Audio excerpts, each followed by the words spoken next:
Hello, everyone. And welcome to another edition of Aspidani the Stupid Guides. Today's subject. Gauntlets. This might be a surprise to some, but gauntlets are actually my second most played weapon. And if you take a look at my gauntlet legend, you can see that I have enough experience with them to make a guide. But anyway, before we begin, I just want to say that I actually do some other stuff than just guides. So if you like what you're seeing, please consider subscribing and checking out my other stuff. You might like it. Anyway, just like the first guide, I divided this into multiple chapters, so if you know something already, you can just move on to the next section.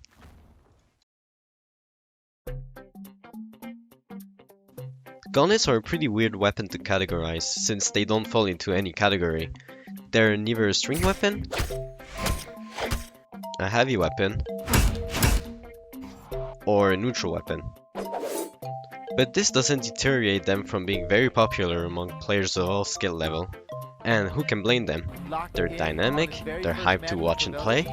Playing the coach. Oh my! The coach. Oh, Pavelski! Holy cow! Oh, he can't be stopped. Is this gonna be a He's zero in to his death? head. He's gonna zero to death him. But enough about that. Since gauntlets have a lot of freedom of option, this also means that there isn't a correct way of playing them. You can use them off stage more often, you can build damage pretty well, you can be aggro, you can be defensive. You can do as you please, basically.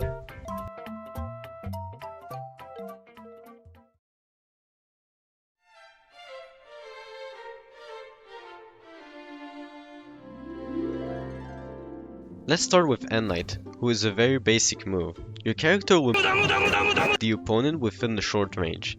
It doesn't have much usage other than just being an option to knock an opponent standing too close to you, as well as starting a team combo in twos.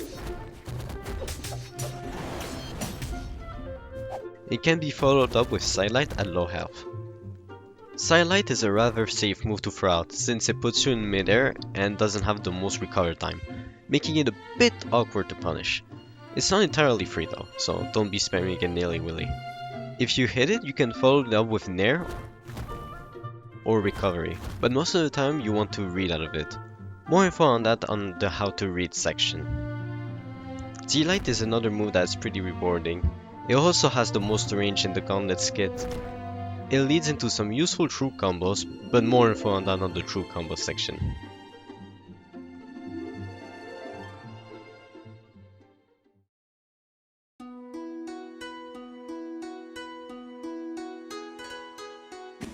Nair is my favorite gauntlet move since it leads into a follow-up opportunity in every scenario. There, there, GC Light, Recovery, GC Sidelight, Ground Pound, and even GC Endlight. When you want to try and punish, Nair should be the move you want to hit most of the time. Sair. This move is a semi-spike that is best used off stage, since it helps you gimp people. You can follow it up with another Sair, a Nair, or a ground pound. On stage, the follow-ups are pretty weird since it heavily depends on the damage of your opponent. Dare is also a pretty straightforward move. It sends the opponent down and in the diagonal angle. Be careful using it off stage though. The move asks for a lot of commitment since the animation is pretty long, so only use it when you're sure to hit with it. Ground pound is the most feared gauntlet move. Being totally steerable, it gives gauntlets an edge off stage. It can be followed up with Nair, What? No. Oh. There, or Sair, depending on the direction your opponent goes. And then you have Recovery, who is very straightforward. It's just a huge uppercut, and is Gauntlet's main way of killing. At lower health you can follow it up with Nair, and the exhausted version of it is also pretty good. It helps you get early games on the top of the map.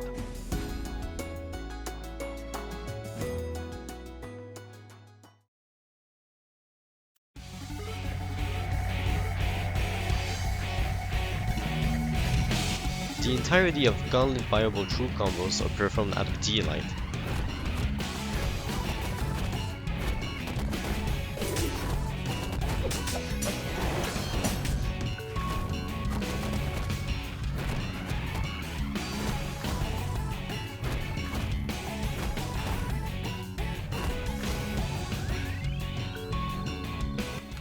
You do down knight, and then you do jump, chase dodge nair.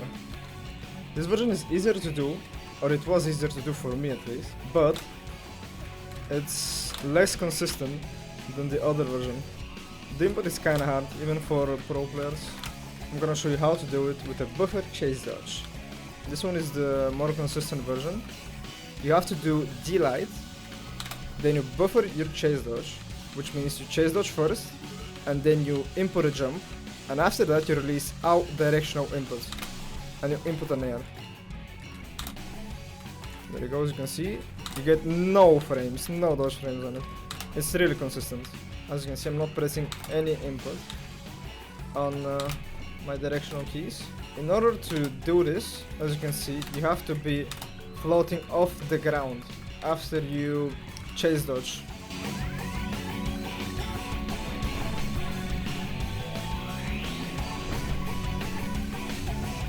Of course there's other true combos, but those aren't viable for the most part or very situational.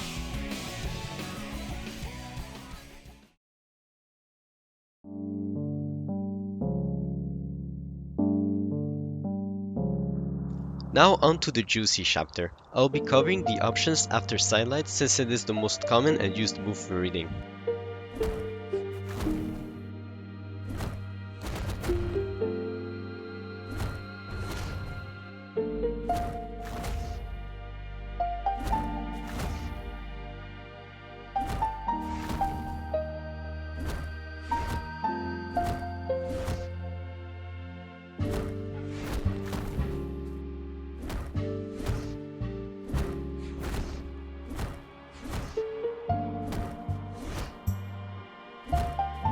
Keep in mind there is a lot of ways to read dodges, as shown by the examples put in the background, but those are the most common ones.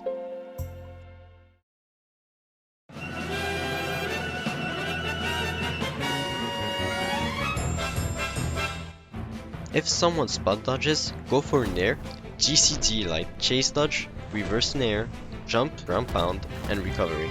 If you catch the dodge with side light, you will be missing the recovery finish.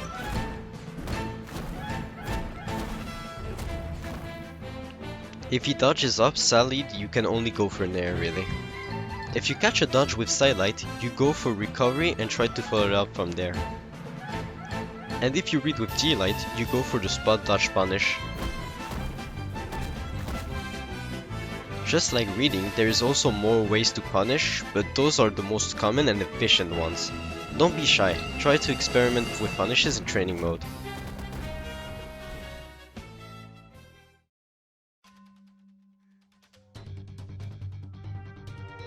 Gauntlets have a pretty simple neutral because you can literally play it the way you want it.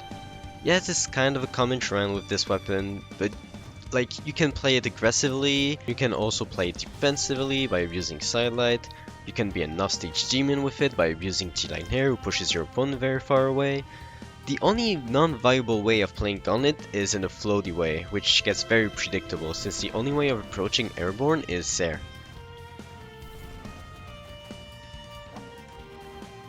So remember that matchup section I did for Greysword? Here's my weapon matchup tier list, and because I am far superior than every other being on this planet, I'm objectively right about the placements. Are you sure about that? Yeah, I don't know what I smoked there, but some things are just false. Here's what it should have been. Anyway, enough about Greysword, here's the Gauntlet matchup, and once again I will go down the list explaining why I think it's a favored or a non-favored matchup. Spear is the worst matchup, since it has a great punish option for Gauntlet's whiff, D-light for a sidelight whiff, and sidelight for an N-light or G-light whiff. Not only that, Spear N-light is disjointed and is able to stop Gauntlet's sidelight before it reaches you. Sword and Katars are similar counters because they're superior in frame data, meaning that they can out-prioritize Gauntlets very easily.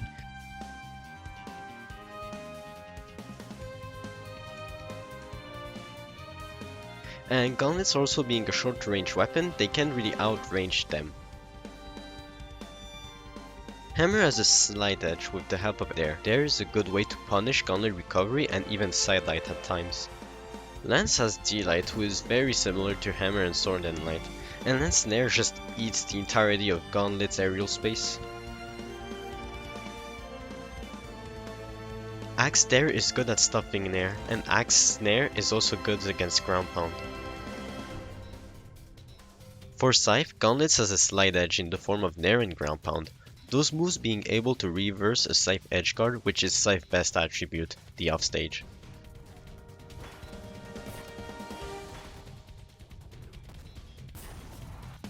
And for the last tier, Gauntlets has just a better overall option against all these weapons.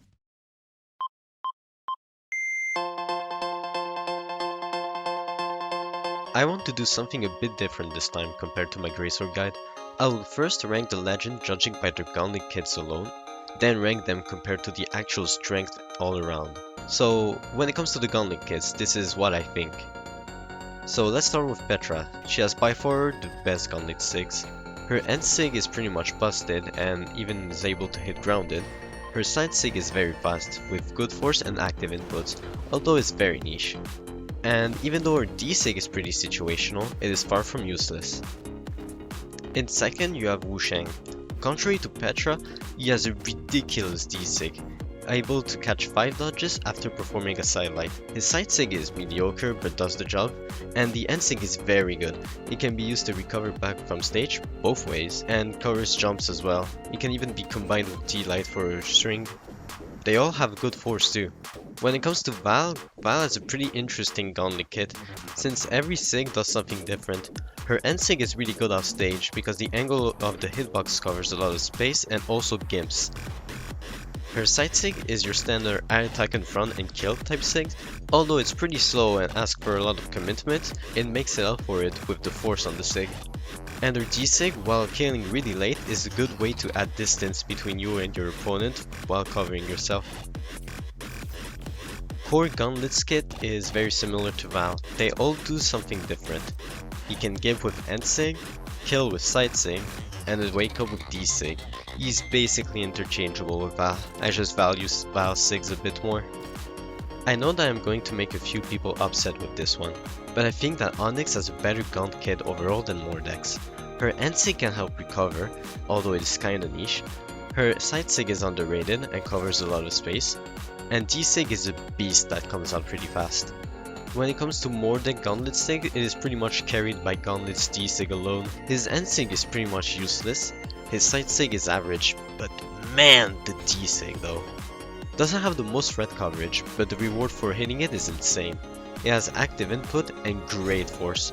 If you get hit close to the edge with it, you might as well hit out at 4 while you're at it. Caspian has a lot of underrated sigs. End sig is a good end tier, side sig is pretty straightforward, and D-Sig helps you to get a lot of space. But the force is what makes them so good. Zarya is pretty much a budget version of Wu Sheng D-Sig. The end sig is good but pretty situational, and the side sig is decent. There's really nothing more to say about it. Cross has a killer end sig. It has one of the most force in the game, and his side sig is also pretty decent. The D-Sig is very niche though. Oh boy, Raymond. I know that I'm going to make a lot of upset with this one, but hear me out. Raymond Gauntlet sigs aren't that good. D-Sig is cheesy but also very predictable, and can only be used as an edge guarding tool instead of an offstage one. The side sig requires you to charge it in order to be good, and at that point your opponent can just react to it. Although the end sig is better because you can combo from D-Light with it to get a 1-frame string, so it's a pretty good kill option, but it doesn't have much force. And now this is what I think about the Gauntlet Legends as a whole. Like you see, there is a couple changes, mainly Raymond having an insane glow up. I mean, he has the best axe and very good stats, so it was just a given. Onyx went down a bit because she is held back by Cannon. Mordex has very good stats and one of the best size, so he moved up a bit. And do I really need to say something about Val? Her competitive career is like enough to justify her placement here. And here's the end of the Gauntlet guide. Thank you for listening, and before I go, don't forget to check out my other stuff, alright? Okay, have a good one. Peace.